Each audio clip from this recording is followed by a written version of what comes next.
So, what are Amber Heard's lawyers trying to tell the story of? Fuel me once here, driving instructor of the world.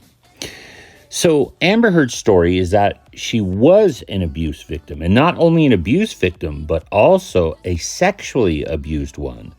So, the op ed and its headline is true, even though she didn't write the headline.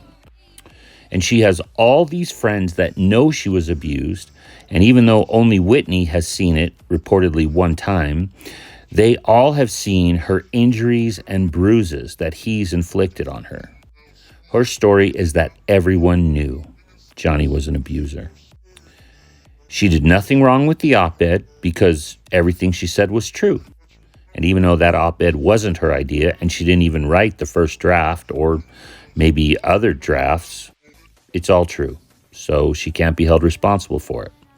Besides, Johnny Depp, through Adam Waldman, ruined her career by the out-of-context tapes he leaked and other tweets he did, and that cost her $100 million. She tells, through her attorneys and some witnesses and evidence, that Johnny uses alcohol and drugs constantly, and that he gets mean, he gets to be a monster when he does, but she loves him, present tense, but was afraid of him sometimes.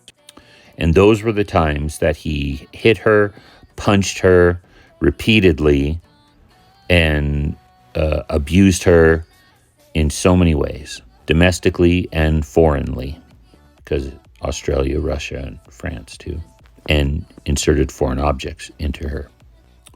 And the $100 million that she lost came from the endorsements that never came, other movies that never came because her reputation was ruined back in April of 2020. Even though Aquaman came out in 2018 and those endorsements still didn't come, it's still all Johnny's fault. It's always been Johnny's fault, even the stuff that happened to her beforehand, before she met Johnny. Now, the story they've presented has been disjointed, and the jury often doesn't know where it's going. How do we know that? Because we don't often know where it's going, and we have a lot more insight than the jury, who only hears what's going on in the courtroom. On top of that, the story she's presented is just boring. There's not really any interesting details. Whereas Johnny presented a lot of witnesses saying a lot of the same things. They all had something different, but hers have just been repetitive, and a lot of them didn't know anything. So drive kind. Thank you.